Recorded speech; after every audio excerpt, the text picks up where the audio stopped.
Hey guys, how's it going?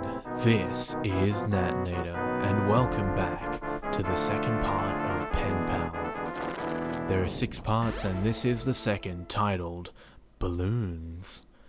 Now as always, turn out the lights, get comfortable, and let the story continue. A couple days ago I posted a story called Footsteps here on /NoSleep. There were a number of questions that made me curious about certain details about my childhood, and so I spoke with my mother. Exasperated by my questions, she said, "Why don't you just tell them about the goddamn balloons if they're so interested?" As soon as she said that, I remembered so much about my childhood that I'd forgotten. This story will provide some greater context for the previous story, which I think you should read first, though the order isn't of vital importance. Reading that story first will put you in my place more effectively, since I remembered the events of Footsteps first. If you have questions, or anything, feel free to ask and I'll try to answer them. Also, both stories are long, so heads up on that. I'm just hesitant to leave out any details that might be important. When I was 5 years old, I went to an elementary school that, from what I'd come to understand, was really adamant about the importance of learning through activity. It was part of a new program designed to allow children to rise at their own pace. And to facilitate this, the school encouraged teachers to come up with really inventive lesson plans. Each teacher was given the latitude to create his or her own themes, which would run for the duration of the grade, and all the lessons in math, reading, etc. would be designed in the spirit of the theme. These themes were called groups. There was a space group, a sea group, an earth group, and the group I was in, community. In kindergarten in this country, you don't learn much except how to tie your shoes and how to share, so most of it isn't very memorable. I only remember 2 things very clearly. I was the best at writing my name the right way, and the balloon project, which was really the hallmark of the community group, since it was a pretty clever way to show how a community functioned at a really basic level. You've probably heard of this activity. On one Friday, I remember it being Friday because I was excited about the project and it being the end of the week. Toward the beginning of the year, we walked into the classroom in the morning and saw that there was a fully inflated balloon tied off with string taped to each of our desks. Sitting on each of our desks was a marker, a pen and a piece of paper, and an envelope.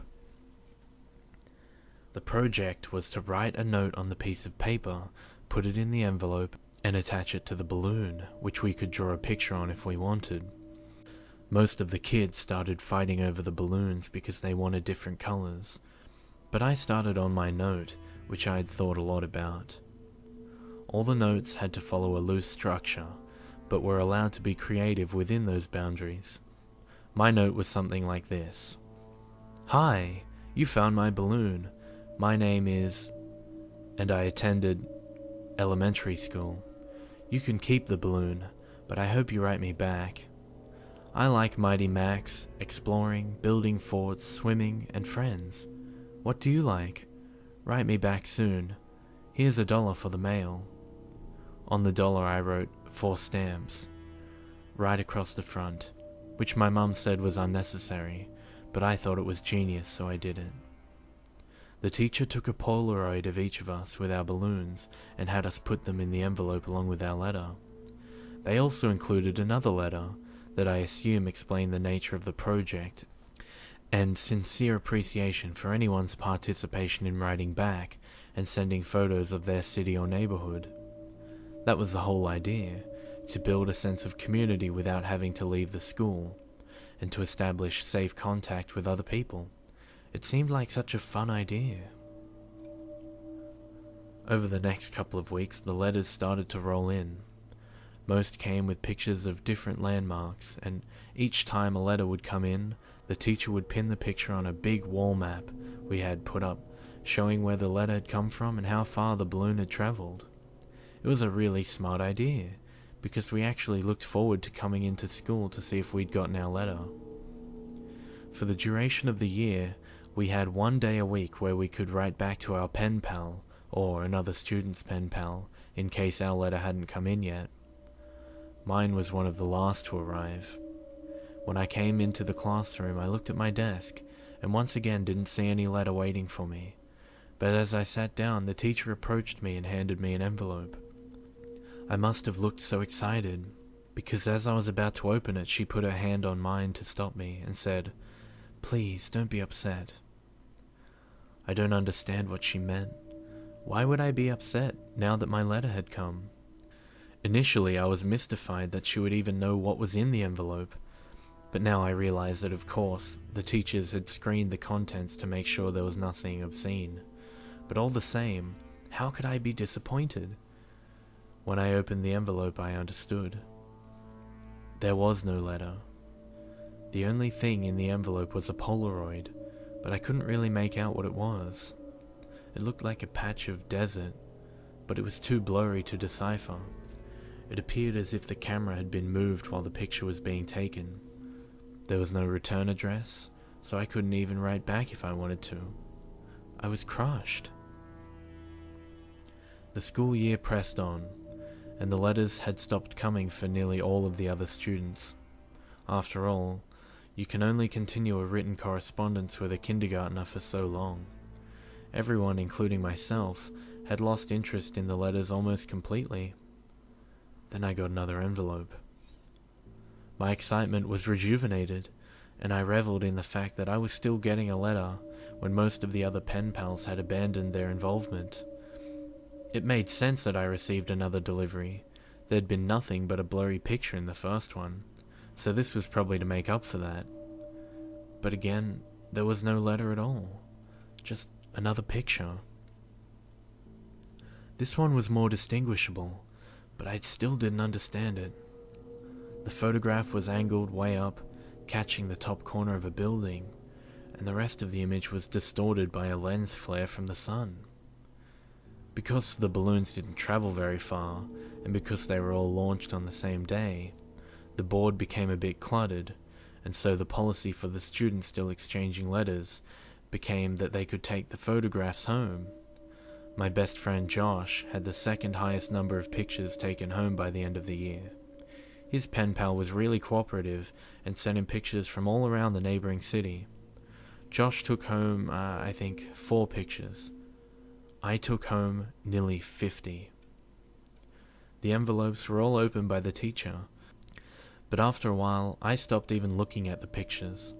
However, I saved them in one of my drawers that housed my collections of rocks, baseball cards, comic book cards, Marvel metal cards for those who might remember, and little miniature baseball batting helmets that I'd get out of a vending machine at Winn-Dixie after T-ball games. With the school year over, my attention turned to other things.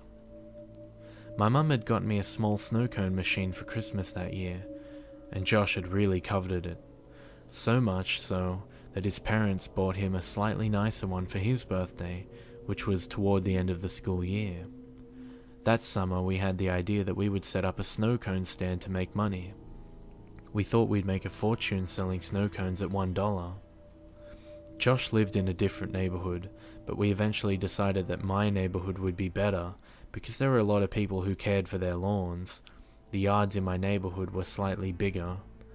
We did this for 5 weekends in a row until my mum told us that we had to stop, and I've only recently come to understand why she did that. On the 5th weekend, Josh and I were counting our money. Because we both had a machine, we each had a separate stack of money that we put together into one stack and we split it evenly. We had made a total of $16 that day, and as Josh paid out my 5th dollar, a feeling of profound surprise consumed me. The dollar said, 4 stamps. Josh noted my shock and asked if he had miscounted. I told him about the dollar and he said, "That's so not cool, man." As I thought about it, I came to agree. The idea that the dollar had made it right back to me after changing so many hands floored me. I rushed inside to tell my mum, but my excitement coupled with her being distracted by a phone call made my story incomprehensible, and she responded simply by saying, "Oh wow, that's neat." Frustrated, I ran back outside and told Josh I had something to show him. Back in my room, I opened the drawer and took out the stack of envelopes and showed him some of the pictures. I started with the first picture, and we went through about 10 before Josh lost interest and asked if I wanted to go play in the ditch, a dirt ditch down the street from my house, before his mum came to pick him up, and so that's what we did. We had a dirt war for a while, but it was interrupted several times by rustling in the woods around us. There were raccoons and stray cats that lived in there, but this was making a little too much noise, and we traded guesses at what it was in an attempt to scare each other. My last guess was that it was a mummy, but in the end, Josh kept insisting that it was a robot because of the sounds we heard. Before we left, he got a little serious and looked me right in the eyes and said, "You heard that, didn't you? It sounded like a robot. You heard it too, right?" I had heard it, and since it sounded mechanical, I agree that it was probably a robot. It's only now that I understand what we heard. When we got back, Josh's mum was waiting for him at the kitchen table with my mum. Josh told his mum about the robot. Our mums laughed and Josh went home. My mum and I ate dinner, and then I went to bed. I didn't stay in bed for long before I crept out and decided that, due to the day's events, I would revisit the envelopes, since now the whole affair seemed much more interesting. I took the first envelope and set it on the floor, and set the blurry desert Polaroid on top. I laid the second envelope right next to it and placed the oddly angled Polaroid of a building's top corner on top, and did this with each picture until they formed a grid that was about 5 by 10. I was always taught to be careful with things that I was collecting, even if I wasn't sure that they were valuable. I noticed that the pictures gradually became more decipherable. There was a tree with a bird on it, a speed limit sign, power line, a group of people walking in the same building.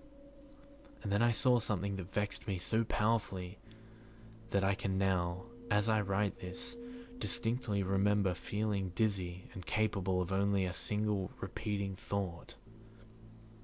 Why am I in this picture? In this photograph of a group of people entering the building, I saw myself, holding hands with my mother, in the very back crowd of the people. We were at the very edge of the photo, but it was undeniably us, and as my eyes swarm over the sea of Polaroids, I became increasingly anxious. It was a really odd feeling. It wasn't fear. It was the feeling you get when you're in trouble. I'm not sure why I was flooded with that feeling, but there I sat, floundering in the distinct sense that I had done something wrong, and this feeling only intensified as I looked on at the rest of the photos after the one that had so powerfully struck me. I was in every photo. None of them were close shots. None of them were only of me, but I was in every single one of them. Off to the side, in the back, bottom of the frame. Some of them only had the tiniest part of my face captured at the very edge of the photo, but nevertheless I was there. I was always there. I didn't know what to do. Your mind works in funny ways as a kid, but there was a large part of me that was afraid getting in trouble simply for still being up. Since I already had the looming feeling of having done something wrong, I decided that I would wait until tomorrow. The next day, my mum was off work and spent most of the morning cleaning up around the house. I watched cartoons, I imagine, and waited until I thought it was a good time to show her the Polaroids. When she went out to get the mail, I grabbed a couple of pictures and put them on the table in front of me as I sat, waiting for her to come back in. When she returned, she was already opening the mail and threw some junk mail into the trash can, and I said, "Mum, can you come here for a second? I have these pictures. Just give me a minute, honey.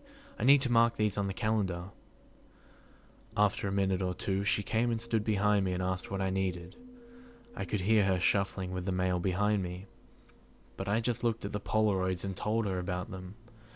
As I explained more and pointed to the pictures, her frequent "uh-huh" and "okay" decreased, and she was just suddenly completely quiet, and only making a little noise with the mail.